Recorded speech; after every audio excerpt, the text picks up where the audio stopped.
Ang kwento ni Tomby.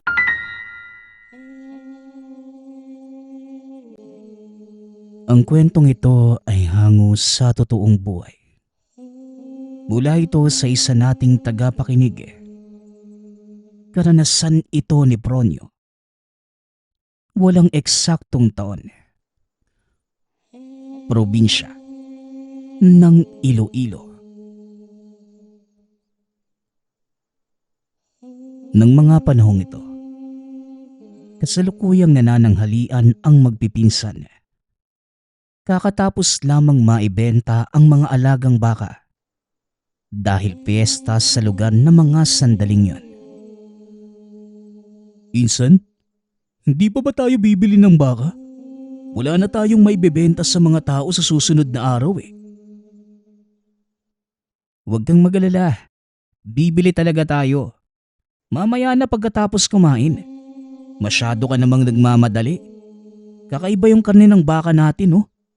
Hindi gaanong katabaan, pero siksik sa laman. Natuwa nga yung alkalde sa bayan kasi ilang oras lang yung tinagal ng pagpapalambot.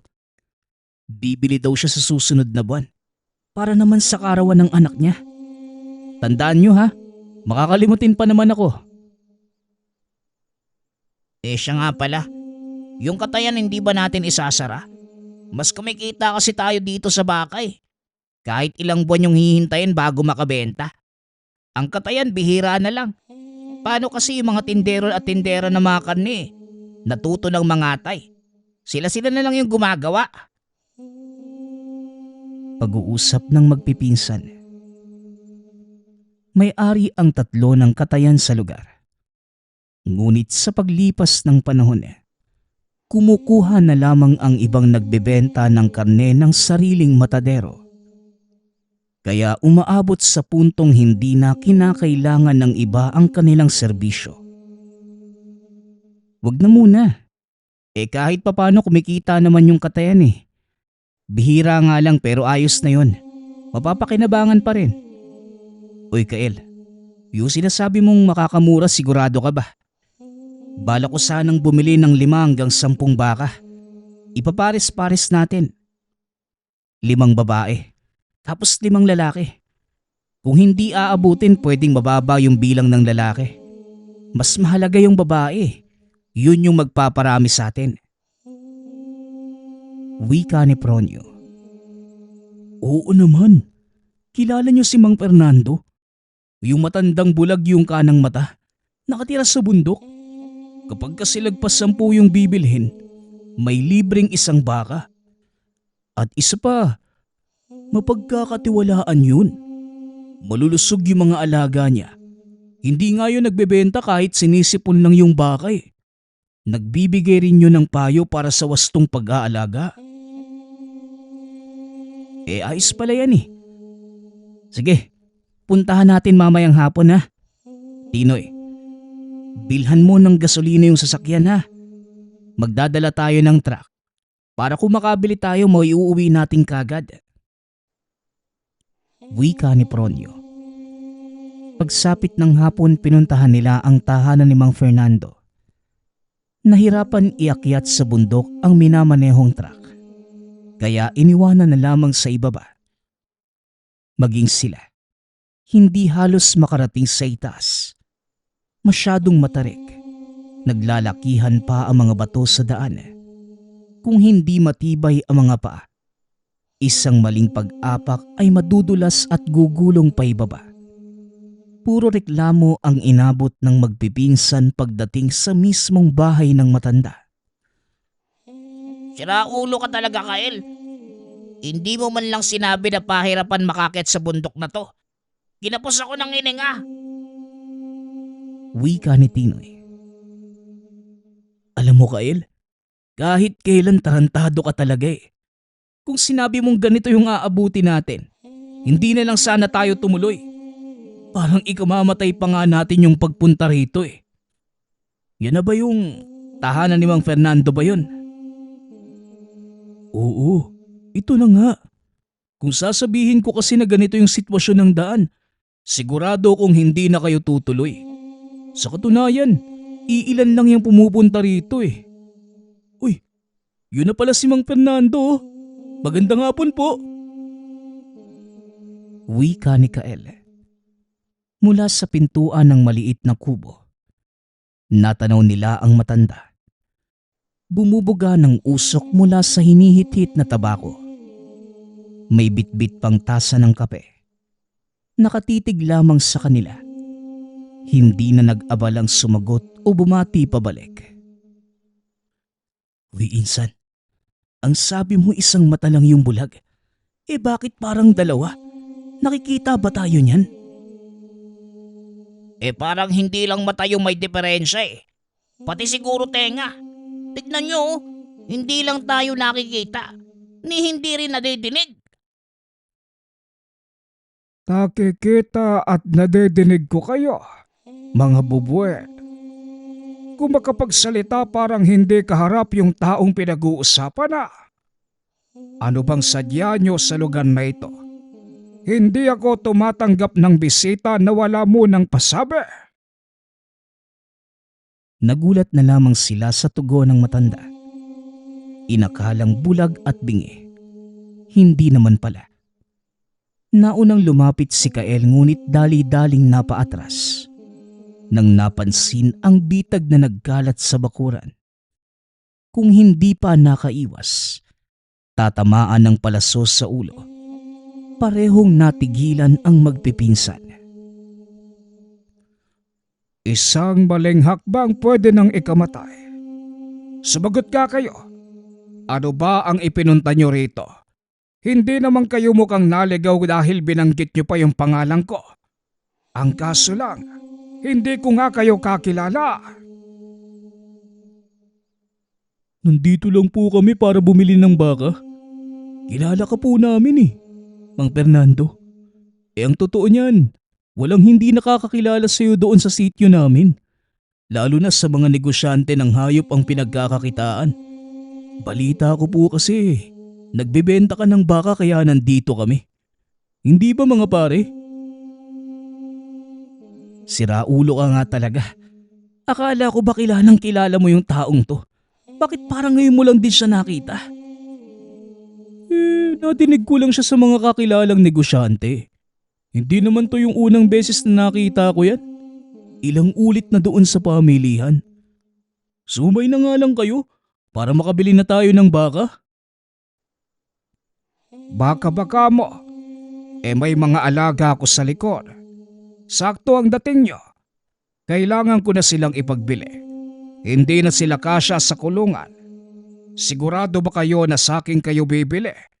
Hindi ako makakapayag na ibabalik ang mga baka sa oras na mabayaran. Wala akong panahon para sa lokohan.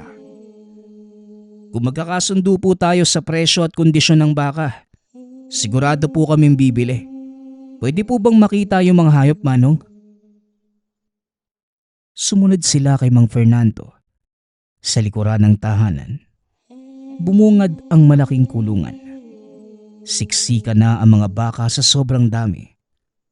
Maliban dito, wala nang ibang alaga ang matanda. Malulusog ang mga ito.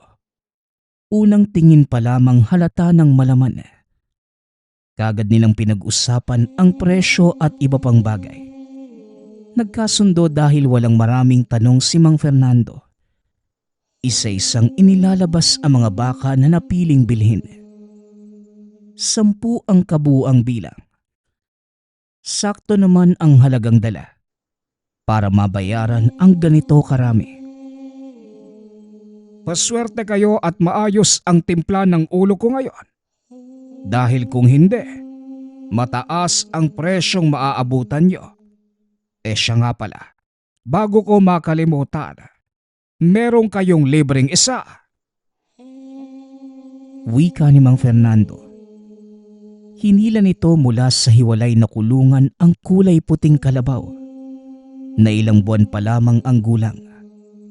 Nagtaka naman si Pronyo dahil sa kanya ito lumapit. Tiningala siya. Hinagod-hagod na lamang niya ang ulo. Aba, ayos. Nagustuhan ka ng kalabaw. Alagaan mong mabuti dahil malaki ang pakinabang niyan. Hindi mo makikita sa ngayon. Pero balang araw, magugulat ka na lang sa itutulog. O siya, lumakad na kayo bago pa tuluyang sakupin ng dilemang paligid. Mahirap makababa ng bundok lalo na kung gabi. Sige po Manong, lalakad na rin kami. Maraming salamat sa mababang presyo at libreng ito ha. Gabi na nang makarating sa tahanan. Kagad inilagay sa kulungan ang mga baka pagkatapos matalian. Kaso nga lang, napansin ni Pronyo ang kalagayan ng isa. Yung libreng kalabaw, walang tigil sa pag-atungal. Lumulundag-lundag sa kinalalagyan. Hindi maperme kahit anong pagpapatahan. Binigyan ng makakain at may inom. Subalit ayaw pa rin. Pinakawalan na lamang at hinayaang gumalaw sa buong lugar. Sa pamamagitan nito, doon lamang naging kalmado. Kakarating lang sa atin pero perwisyo kagad ang atid ah. Sinabi pa ni Mang Fernando na mapapakinabangan. Ngayon pa nga lang parang ang sarap ng katayin yan eh. Ang likot saka ang ingay. Hayaan mo na. Baka naninibago pa sa paligid eh. Mauna ka na pala sa loob ha. Tulungan mo na lang si Kael sa pagdidiskarga ng mga baboy doon sa katayan. Mabuti nga may nagpakatay ngayon eh. Siguraduhin yung maayos na may tatali ha. Kapag nakawala, malaking halaga yung papanagutan natin. Lagpas 50 kilo pa naman yung mga yan. Oo na. Kami na yung bahala doon. Madali lang naman yun eh. Maiwan na kita rito ha. Nang si Pronyo na lamang mag-isa, inatupag ang muling pagsuri sa tali ng mga baka. Inayos na rin ang nawawagwag na sako ng damo sa tabi. Pagkatapos, pinagmasdang mabuti ang mga alaga.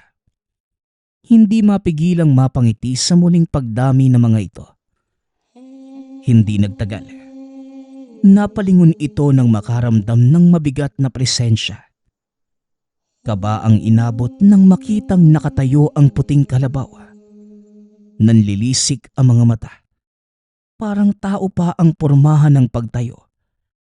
Kagad naman itong bumalik sa ayos ng mahampas ng walis. Diretsyong naglakad sa pinakadulo at sumalampak sa lupa.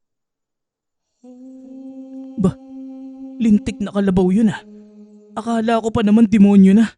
Bigla pa namang tumayo. Grabing ka ba yun? Wika ni Pronyo. Hindi makapaniwalang nakatingin sa baka habang hinahagod-hagod ang kabadong dibdib. Dali-dali na itong lumabas ng bakahan at saka nagpunta sa tahanan. Hindi mapakali sa nangyari. Sinilip ang baka at gano'n na lamang ang takot nang makitang titig na titig ito sa kanya. Nako, sinasapian yata yung kalabaw na to. Hindi kaya nilibre kasi may sapi? Nako, delikado kapag nagkaganon. Ibinuntong hininga na lamang ang takot. Sinarili ang naiisip tungkol sa kalabaw. Hinintay ang pagbalik ng mga pinsan para masabihan. Pagkarating ng mga ito, pinuntahan nila ang kalabaw kaso umaakto itong normal. Hindi katulad kanina na halos mahimatay si Pronyo sa pananakot. Tahimik lamang na kumakain ng damo. Pagkatapos ay nakihalubilo sa iba pang mga alaga. Ako, kawalang siguro ng pagod yan, Pronyo. Kung may sapi yung baka kagaya ng sinasabi mo, sana kanina pa tayo inatake. Tignan mo nga ang ayos-ayos ng kondisyon. Tara na nga sa bahay. Baka inaanto ka lang insan. Matulog na rin tayo dahil maaga pa bukas sa katayan. Ipinagkibit balikat na lamang din ni Pronyo. Inisip na baka nga tama ang mga ito. Sa sobrang pagod ay namamalikmata na. Nang sumunod na araw, naging abala ang magpipinsan. Pagkatapos sa katayan ay dumidiretso sa bakahan. para maipastol ang mga ito.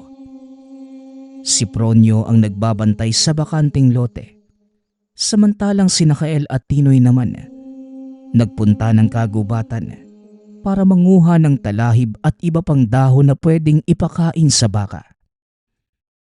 Habang nakaupo sa mga lilim ng puno, napansin niya ang puting kalabaw.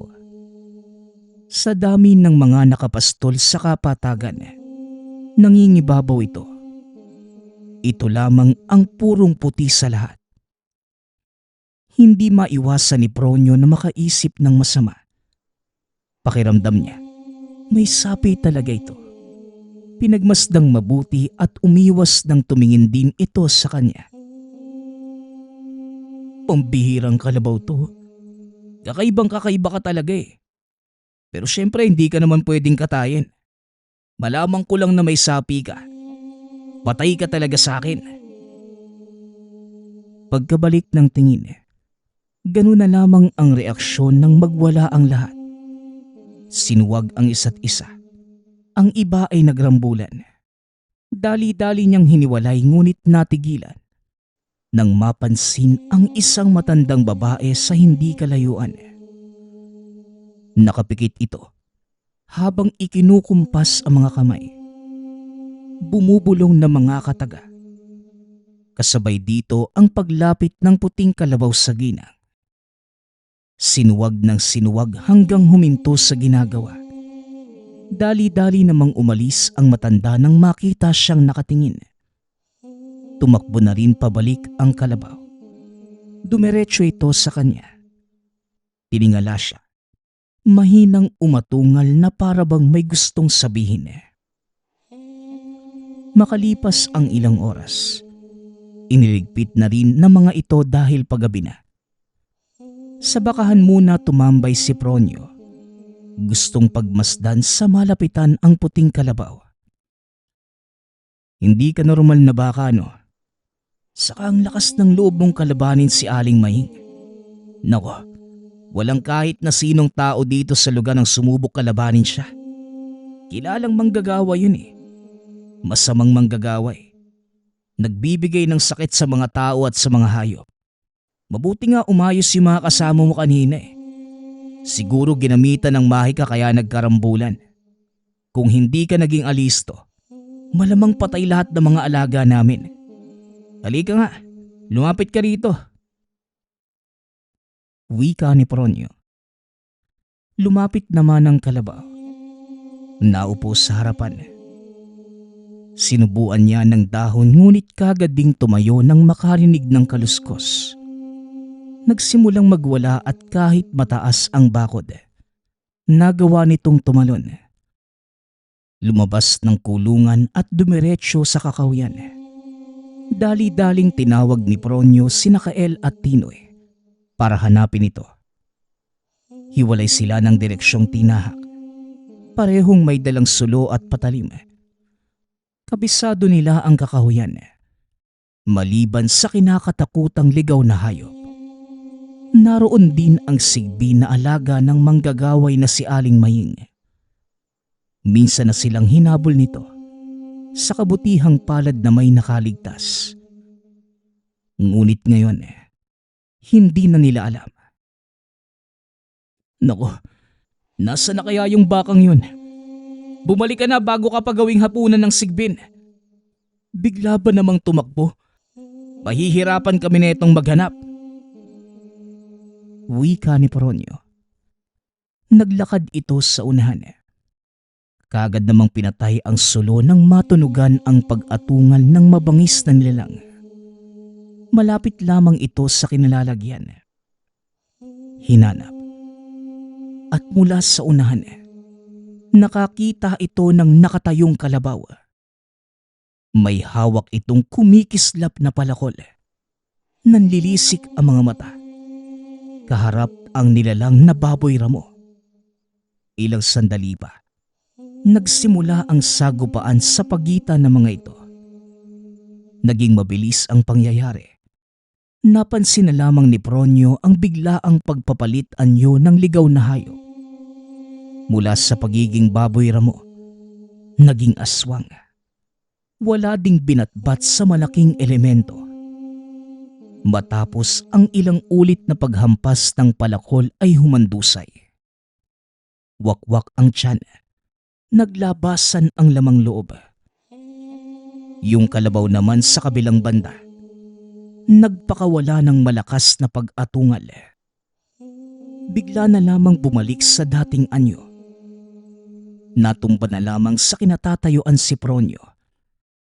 Nang mapagtanto na ito ang puting kalabaw na bigay sa kanya ni Tandang Fernando. Gulat na gulat, hindi makakilos. Nasundan na lamang ito ng tingin habang kalmadong naglalakad pabalik ng tahanan.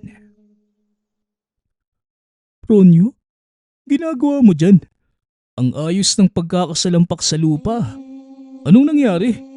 Parang nakakita ka ng aswang. Nakasalubong mo yung sigbin, oh. May aswang! Napasigaw nang makita ang nakabulagtang aswang sa unahan. Gayon din si Tinoy. Dahil sa takot ay dali-daling umalis sa lugar. Matapos ang pangyayaring yun, hindi na mawala sa isipan ni Pronyo ang nasaksihang kaganapan. Kasabay nito ang pangamba kay Aling Maying. Pabalik-balik ito sa tahanan. Palaging nakatitig sa bakahan na para bang may hinahanap. Wala naman itong lakas ng loob na humarap dahil delikadong kalaban. Kaya ang ginawa nila, naglibot na lamang ng asin sa buong lugar. Umaasa na sa ganitong paraan, maitataboy kaso hindi tumatalab.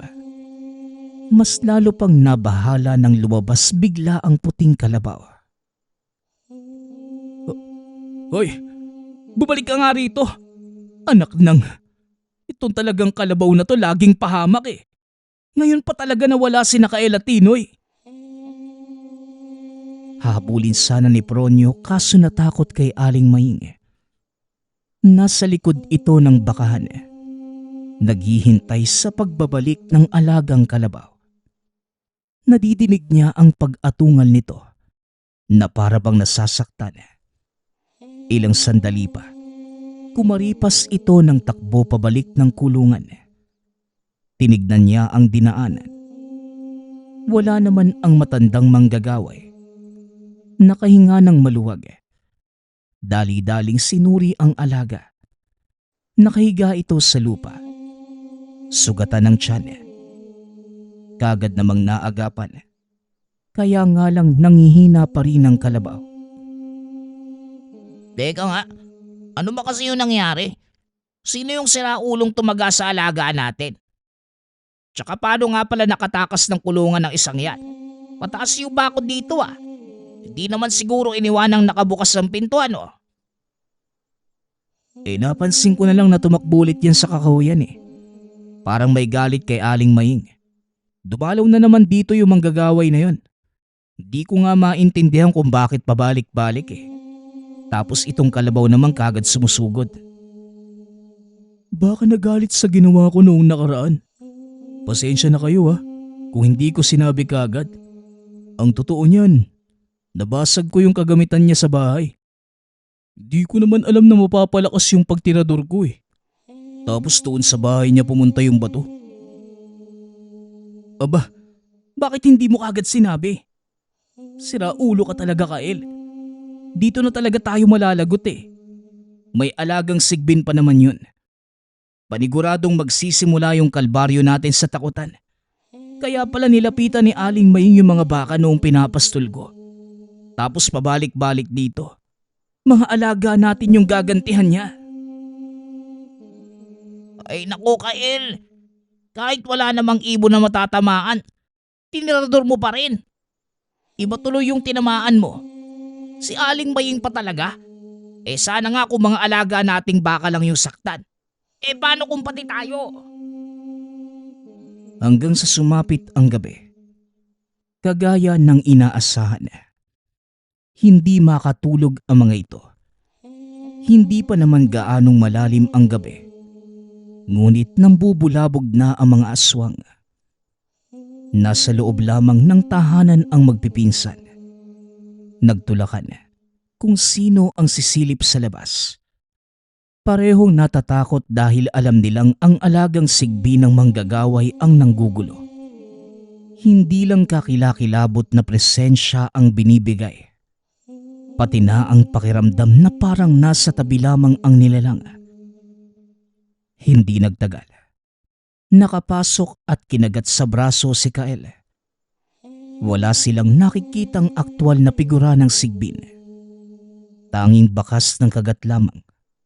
Labis ang pagdurugo at hindi na kinaya pa ni Kael ang dulot na sakit. Bigla na lamang itong nangisay at namutla. Nataranta si Tinoy at Pronyo. Dali-daling pinatigil ang pagdurugo. Sinubukang agapan gamit ang gamot na nahalungkat sa tabi-tabi. Kaso walang bisa ang mga ito. Makalipas ang ilang sandali, nawala ng malay si Kael. Pronyo, ano nang gagawin natin? Baka mamatay si Kael. Itakbo na natin sa ospital. Masyadong malayo yung ospital. Tapos delikado kung lalabas pa tayo. Nandyan yung sigbin. Nakapasok pa nga ng hindi natin namamalayan eh. Naguguluhan ng dalawa sa halo-halong emosyon. Hindi makapag-isip ng maayos. Parehong natahimik nang madinig ang boses ni Aling Maying. Kung sana hindi nambasag ng gamit sa aking tahanan ang kaibigan niyo, walang gulong mangyayari. Huwag na kayong magsiiyakan. Mas mabuting magpaalam na lamang kayo dahil mamamatay na yan. Sumilip si Pronyo sa labas. Bumungad ang tumatawag na si Aling Maying. Katabi ang alagang sigbin. Napako ang tingin sa nilalang dahil sa taglay nitong itsura. Kasing tangkad ng asong kalye. Nakaliyad. Mababa ang mga paa sa unahan kumpara sa likod. Nakalabas ang pangil. Naglalaway at nanlilisik ang mapupulang mga mata. Nanginginig na lamang sina Pronyo at Tinoy habang sinisilip ang mga ito. Ilang sandali pa, napansin nilang umusal ng kung anong salita si Aling Maying. Kasunod ng pagkumpas ng mga kamay. Ilang sandali pa, napabaluktot si Tinoy nang maramdaman ng pananakit ng tiyan. Nagsisigaw at namimilipit sa sakit. Tama na! Tama na ho, Aling Maying! Maawa ka sa amin! Pakiusap! Naluluhang nakikiusap. Kaso hindi pinakinggan ng manggagaway. Ilang sandali pa ang lumipas. Kumilos muli ang sigbin. Sa isang kurap ay nasa harapan na ito. Dahan-dahang gumapang palapit. Ngunit hindi na nakahakbang. Nang marinig ang pag-atungal ng kalabaw. Kasunod nito ay ang paggawasak ng pinto at paglitaw ng puting balaw. Nanlilisik ang mga mata. Nakatitig sa sigbin. Mas lalong kumikislap ang hawak na palakol. Hinablot nito sa paa ang aswang at saka ibinalibag sa labas. Bago itinuloy ang pag-atake, nilingon muna si Pronyo. Hindi maintindihan ng binata kung ano ang ibig sabihin. Ngunit nararamdaman niya ang kaligtasan sa puntong yun. Hinarap ng puting balaw ang sigbin at ang manggagaway. Nag-usal na mga orasyon si Aling Maying. Samantalang umaatake naman ang aswang. Sa mga unang segundo, walang naging laban ang sigbin. Paulit-ulit lang itong bumabagsak sa lupa. Ikaw na naman. Pinatay mo na ang alaga kong aswang noong nakaraang gabi. Ngayon ito namang alaga kong sigbin. Pakilamero kang elemento ka. Tatago ka pa talaga sa katawan ng isang kalabaw. Animal ka. Wika ni Aling Maying. Galit na galit ang matanda. Muli itong nag-usal ng orasyon. Kaya nga lang wala itong laban sa lakas ng balaw. Tumilapo ng mahambalos ng palakol. tuluyang natapos ang buhay. Nang tuluyang maputol ang ulo ng manggagaway. Sa kabilang banda naman, mas naging agresibo ang Sigbin matapos makitang nakahandusay ang kanyang amo. Dali-daling sumugod sa elemento. Bigla itong nawala at mapapansin na lamang ang bakas ng pag-atake sa katawan. Ngunit kagad namang naghihilom ang sugat ng puting balaw. Nagpatuloy ito hanggang sa nahuli. Sinakal ito. Nahati ang katawan pagkatapos mataga. Matapos yon, umatungal ng mas malakas ang puting balaw. Mapupula pa rin ang mga mata. Patuloy lamang sa pagkislap ang kanyang palakol. Samantala, nanatiling nakatingin si Pronyo. Pangalawang beses nang nasaksihan ang pagpapalit anyo ng alagang kalabaw bilang isang dambuhalang balaw. Lumapit ito. Tinitigan ang nakahandusay na sina Kael at Tinoy. Hindi nagtagal.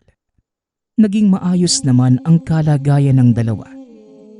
Bagay na ipinagtataka kung paano ito nangyari. Kagaya rin ng una. Dahan-dahang bumalik sa pagiging kalabaw ang elemento. Kalmadong naglakad pabalik ng kulungan. Sinundan ito ni Pronyo. Naglakas loob na magtanong.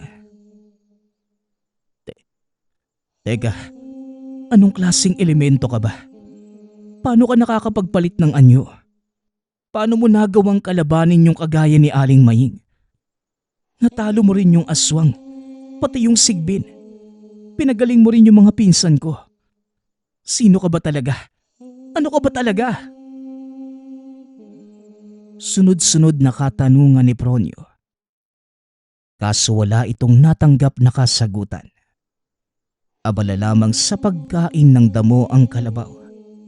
Habang nakatingin sa kanya, bumalik na lamang ito ng tahanan upang kumustahin ang dalawang pinsan. Ngunit kinabukasan, nagulat na lamang ang tatlo. Nang malamang wala na sa kulungan ang puting kalabaw. Ginalugad pati kakahuyan at kabahayan. Kahit saang dako maghanap hindi na matagpuan. Naisip ni Pronyo na puntahan si Mang Fernando para magtanong. Ngunit pagdating doon, ang mismong puting kalabaw ang sumalubong sa kanya. Paanong, Mang Fernando, paano po ito napunta dito? Kinuha niyo po ba? Nasa bahay lang to kagabi. Umuwi siya dahil tapos na ang misyon niya. Napuksa na ang manggagaway at ang mga alagang aswang. Yun lang naman ang sadya ng kalabaw na ito sa inyo. Napansin ko ang enerhiya ng aswang na kumapit sa kaibigan mo. Yung kulot yung buhok. Kaya ang kalabaw na yan ang ginawa kong libre. Pero hindi ibig sabihin sa inyo na talaga. Papalitan ko. Pumili ka na lang ng iba basta wag yan. Teka lang po, Mang Fernando. Anong klase nila lang po ba talaga yung kalabaw na yan? Bakit kaya niya pong magpalit ng anyo? Bata, maraming bagay sa mundo ang mahirap paniwalaan at intindihin. Kaso ang tanong mo, hindi ko pwedeng sagutin. Mas mainam na manatiling palaisipan sa iyo ang tunay na katauhan ng kalabaw na ito. Nang sa gayon, maprotektahan ang pagkasino ng nilalang. Ipangako mo rin na wala ni isang makakaalam. Ituring mo itong lihim sa pagitan nating dalawa. Tugon ni Mang Fernando. Napabuntong hininga na lamang si Pronyo. Hindi na kinulit pa ang matanda. Sinunod ang sinabi nito. Sa huling pagkakataon, niyakap ang puting kalabaw. Nagpasalamat sa ginawang pagprotekta sa kanilang magpipinsan. Laban sa masamang manggagaway. Wala mang malinaw na kasagutan sa mga tanong. Sinarili na lamang ang lahat ng nasaksihan. Alang-alang sa tunay na katauhan ng nilalang. Magpasa hanggang ngayon, hindi pa rin nalilimutan ni Pronyo ang tagpong yun. Ang lahat ng ito ay dahil lamang sa puting kalabaw. Ang susunod nating kwento ay mula sa isa nating tagapakinig. Taong 1989. Probinsya ng Capiz. Noong mga panahong ito, napagpasyahan ni Lucio na umuwi sa probinsya ng lolo sa Capiz. Hinahanap-hanap ang buhay probinsya makaraang magtrabaho ng 6 na taon sa Maynila.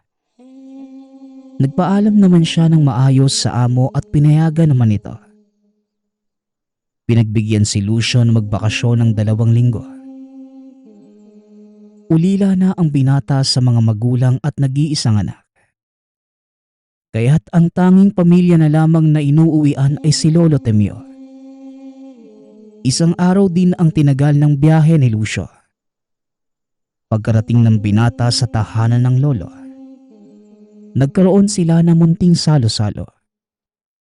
Sinalubong siya ng mga pinsang lalaki at syempre hindi mawawala dyan ang inuman. Hanggang sa inabot na sila ng gabi. Dahil medyo matibay sa alak si Lucio, siya lang ang hindi gaanong nalasing. Nakasubsob na sa lamesa ang mukha ng mga pinsan. Kaya tumayo na ito sa kinuupuan para akayin sila isa-isa papasok sa loob ng bahay. Aalalayan niya sana ang isang pinsan nang biglang merong napansin si Lucio sa hindi kalayuan. Kaya tinuon niya muna ang tingin sa madamong bahagi kung saan niya ito namataan. Hindi nagtagal. Nagulat si Lucio ng isang lalaki ang nasilayan na walang saplot. Nakadapa at gumagapang. Saglit lamang itong nagpakita at kagad namang lumusot sa talahiban. Kaya minadali na ni Lucio na ipasok ang mga pinsan. Hanggang sa nadala na niya ang 3 sa loob at nilatagan ng higaan sa sala. Siya naman ang nagpunta sa silid para magpahinga. Sa sarili ng binata. Itutulog na lamang niya ang takot para mabura sa isipan. Nakatulong naman ang kalasingan para makatulog. Kinabukasan, nagising si Lucio na wala na ang mga pinsan. Ang sabi naman ng lolo na magtanong siya. Naunang nagising ang mga ito at umuwi na sa kani-kanilang tahanan. Habang nag-aalmusal sila ng lolo, natanong niya kung totoo bang may aswang. Napahinto naman sa pagkain si Lolo Temyo at napatitig sa kanya ng seryoso. Apo, bakit mo naman natanong yan? Nakita mo siya kagabi ano? Nagtaka naman si Lucio sa sinabi na matanda. Paano niyo po nalaman na nakita ko yung kagabi? At teka, kilala niyo po ba yung aswang? Pero umiling lamang ang lolo at sumagot ng hindi. Ang kwento ng matanda. Isang buwan ang nakalipas na may tagalabas ng baryo na nahawaan ng pagiging aswang. Ngunit wala pang pinaghihinalaan dahil hindi pa matukoy kung sino. Ngunit madalas, nagpapakita lamang yung aswang sa mga piling tao. Hindi niya lang alam kung anong dahilan.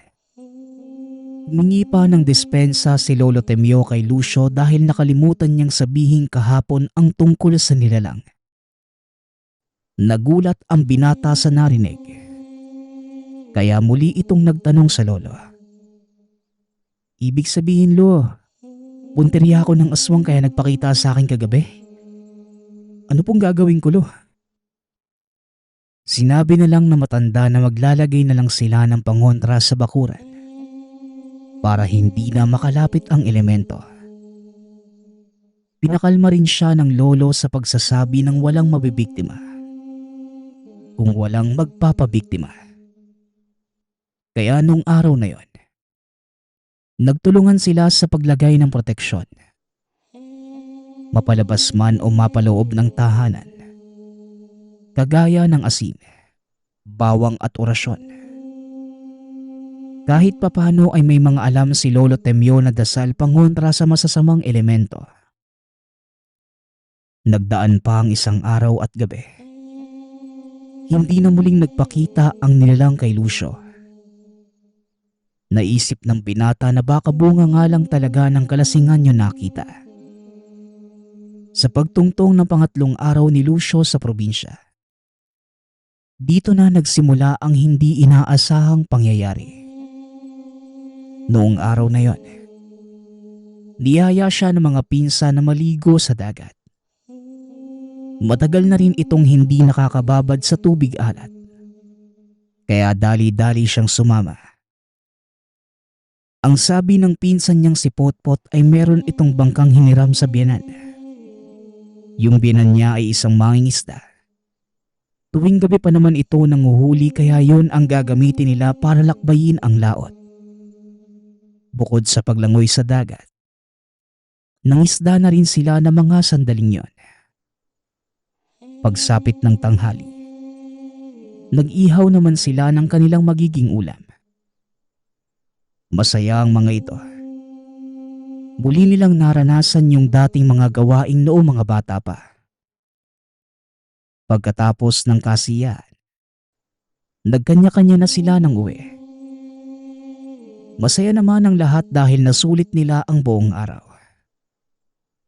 Magtatakip silim na ng mga sandaling yon. Habang naglalakad si Lucio ay biglang may tumawag sa kanya. Nakilala niya ang taong ito. Dating kaklase na tawagin na lang natin sa pangalang Jomar. Malaki na ang pinagbago ng itsura ng kaibigan. Noong high school pa sila ay patpating si Jomar. Pero ng mga oras na yon, maskulado na ang pangangatawan. May daladalang bolo na may bahid pa ng dugo. Kaya natanong ito ni Lucio. Masaya ako at nagkita ulit tayo Jomar, matanong ko lang. Bakit parang may dugo yung patali mo? Nagkatay ka ba ng hayop? Napangiti naman sa kanya si Jomar. Pinasok na ang bolo sa kaluban o yung tinatawag na lalagyan ng patalim. Tama ka, Lucio. Nagkatay lang ako ng hayop. Isa kasi akong matadero sa lugar na ito. Kinatay ko lang yung 2 alagang baboy ni inay. Piyesta na kasi sa amin sa Makalawa Ano, Lucio? Baka gusto mong makipista sa amin Iniimbitahan mo ba ako, Jomar? Kung oo, sige ba, papayag ako. Sino ba naman ako para tanggihan yung masarap na handa, no? Doon pa rin ba kayo ni Aling Tinang sa bayan? Kakapunta ko pa lang kanina doon Pero wala naman akong nabalita ang piyesta pala doon. Napailing lang si Jomar sa kanya. Ang sabi nito ay matagal na silang lumipat ng lugar. Hindi na sila taga roon at sa kabilang baryo na nakatira. Magkita na lang tayo sa sementeryo, Lucio. Sa Makalawa. Doon na magiging tagpuan natin para madala kita sa aming bagong tirahan. Makikilala mo rin yung kapatid ko. Hindi mo pa nakita yun noon Habang nakangiti sa kanya. Sa hindi malamang dahilan, nakaramdam si Lucio ng kaba matapos masilayan ang ngiti ni Jomar. Pero sinawalang bahala niya lang yon. Dahil kilala naman kasi ng binata si Jomar. Noon pa man ay napakabait nito at minsan na ring nadala sa tahanan. Sige Jomar doon yung magiging tagpuan natin. Ganun ba? Makikilala ko na rin yung kapatid mo. Sigurado akong si Aling Tinang yung magluluto ng handa nyo. Kaya sigurado, napakasarap niyan. Napangiti na lamang si Jomar hanggang sa nagpaalam na sa kanya. Pinag-ingat na lamang ni Lucio ang kaibigan. Sinusundan pa rin ng tingin ni Lucio si Jomar habang naglalakad papalayo. Hanggang sa may napansin ito sa lalaki.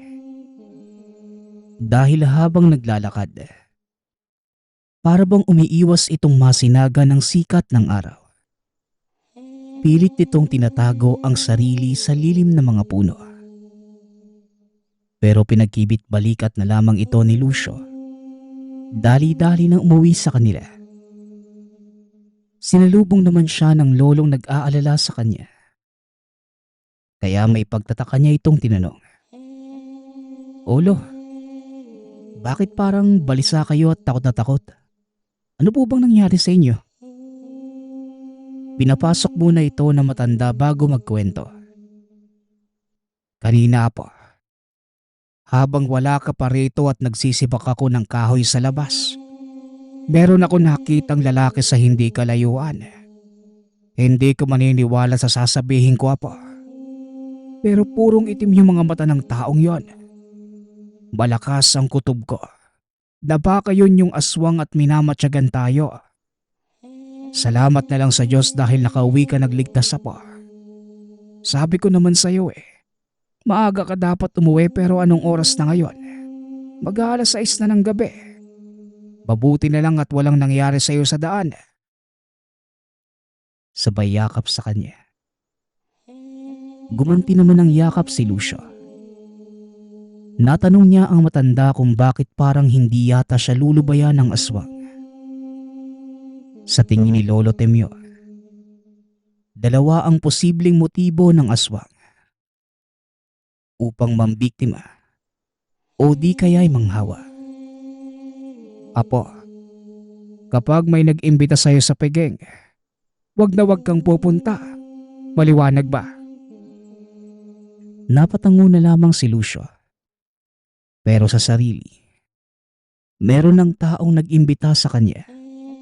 Walang iba kundi si Jomar. Ngunit malayong pag-isipan niya ito ng masama. Sapagkat minsan na siyang nakapasok sa tahanan ng kaklase. Alam niyang mabuting tao ang mga ito. Hindi na lamang niya nabanggit sa lolo ang ginawang pag-imbita ni Jomar. Naglagay na lang muli ng pangontra sa palibot ng tahanan. Pero aminado si Lucio sa buong oras na yon.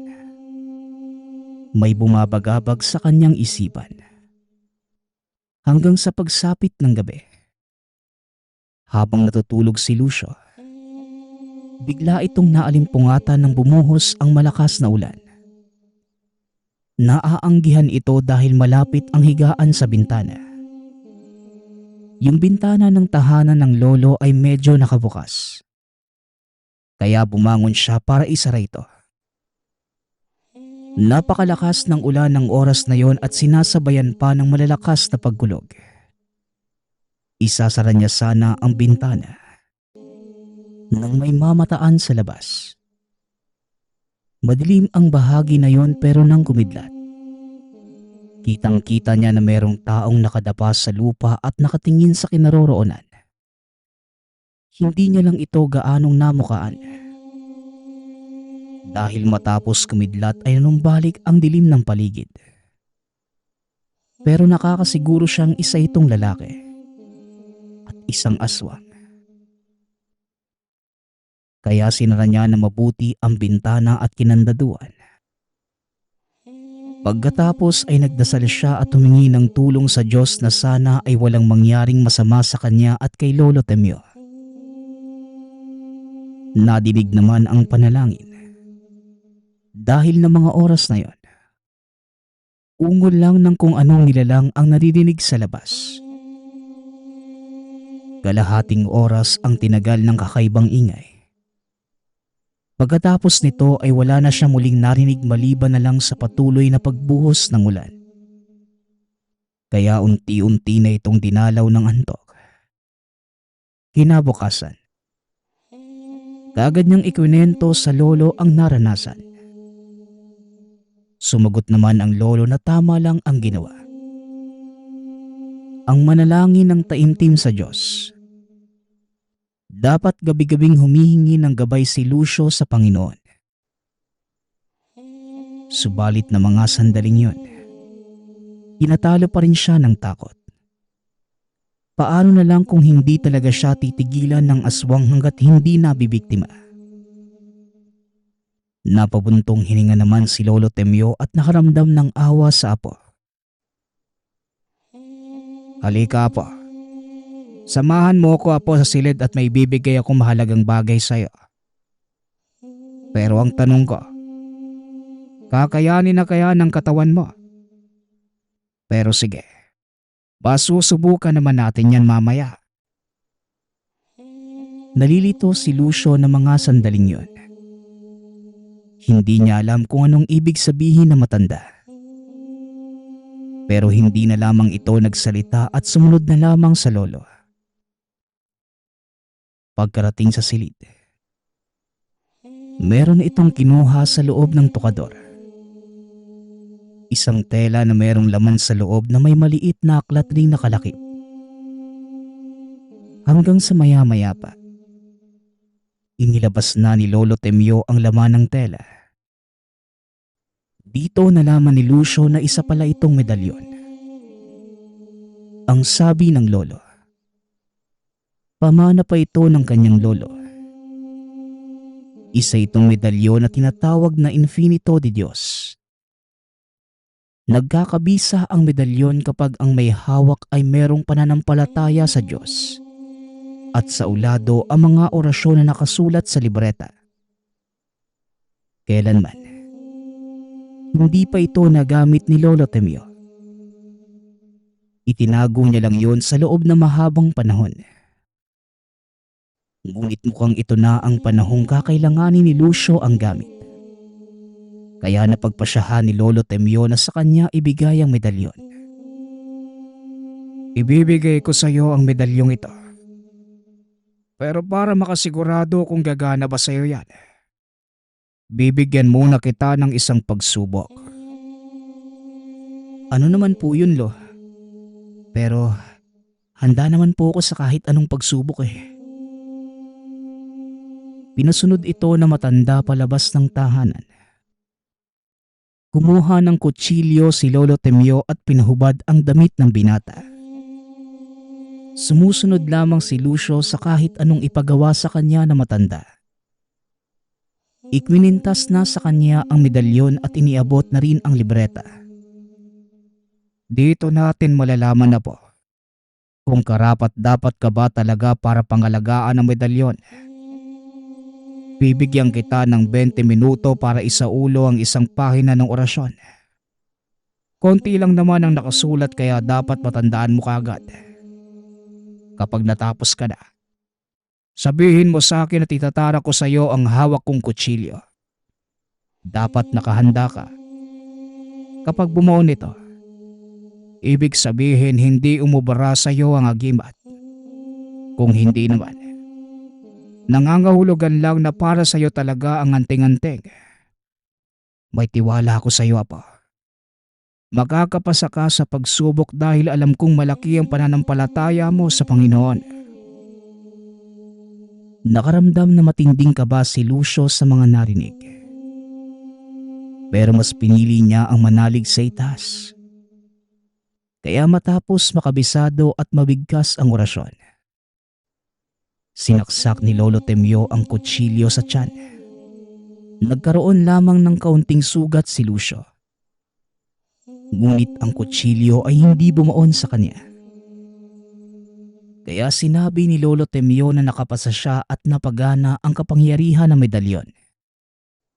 Masayang-masaya naman si Lucio dahil meron na itong proteksyon laban sa masasamang elemento.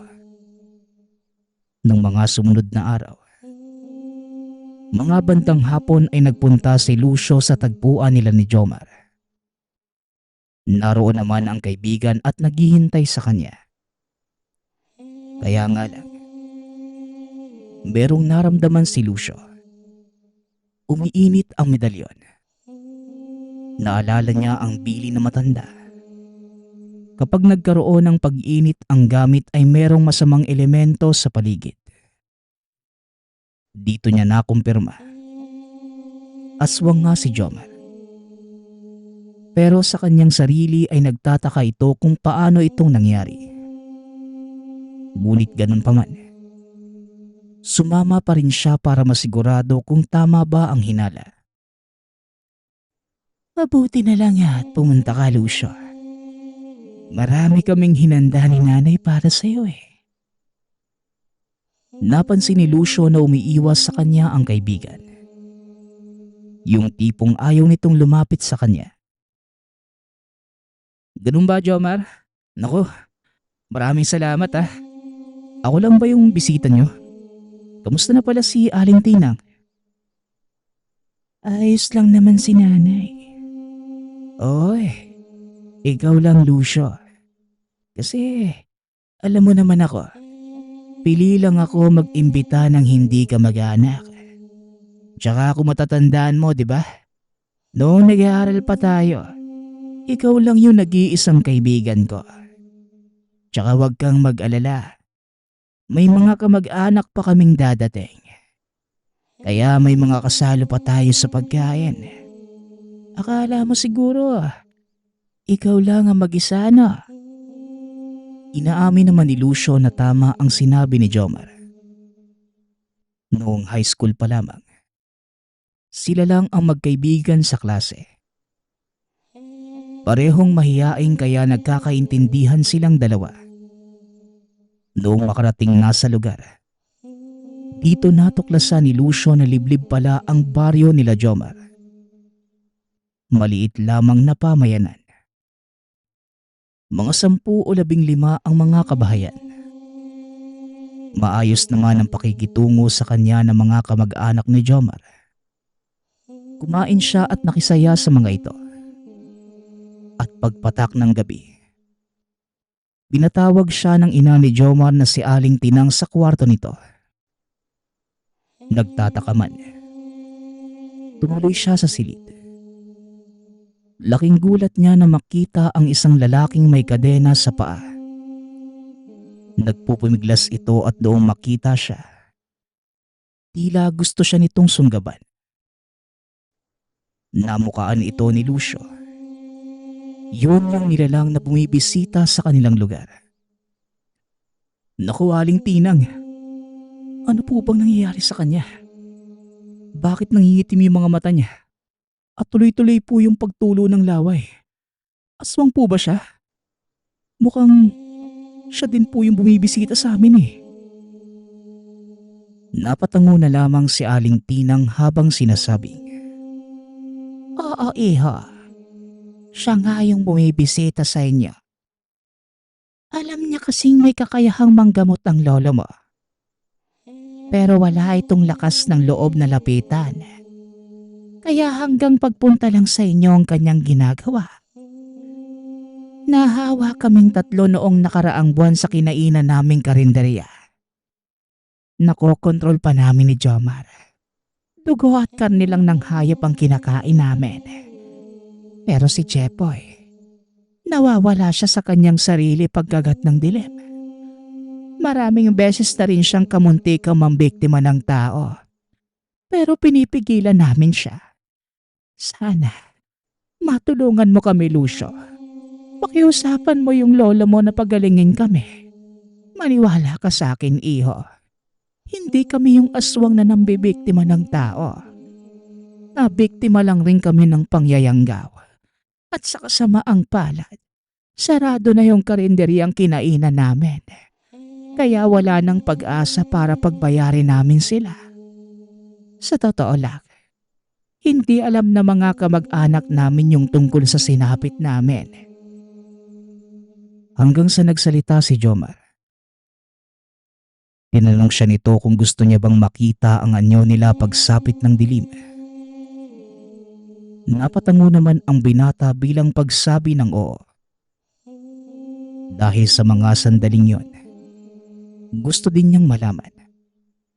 Sabay-sabay na nagpalit ng anyo ang 3. Naging impakto at purong itim ang mga mata habang humahaba ang dila.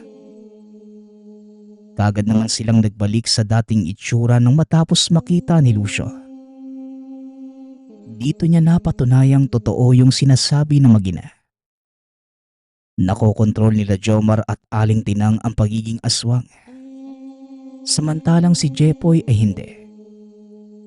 Kaya kinabukasan ay dinala ni Lucio ang tatlo sa lolo. Naikwento niya ang katotohanan at ang sinapit na mag-ina. Hindi naman nagdalawang isip si Lolo Temyo na tumulong. Nagtimpla siya ng mga halamang gamot. Nagsagawa ng ritual at orasyon sa loob ng kalahating oras. Hanggang sa pinainom niya ito sa tatlo. Ang sabi ni Lolo Temyo, mabuti na lamang nasa yugto pa lamang ng pagiging yanggaw ang mag-ina. Dahil kung umabot pa ng 2 hanggang 3 buwan, magiging ganap na itong mga aswang. Matapos uminom ng halamang gamot, inutusan ni Lolo Temyo si Lucio na patungan isa-isa ng medalyon ang mag-ina. Yon ang panghuling lunas at silbi ng medalyon para tuluyan ng gumaling ang tatlo. Kaagad naman yung ginawa ni Lucio. Pinatong niya isa-isa sa noo ang medalyon hanggang sa nagsuka ang mga ito ng malapot at itim na likido. Halos kalahating balde ang naisuka na mag-iina. Sa tulong ng medalyon ni Lucio at kalaman ni Lolo Temyo, gumaling ang tatlo at nanumbalik na sa normal ang kanilang buhay. Mabuti na lamang nag-cruise ang landas nila Lucio at Jomar.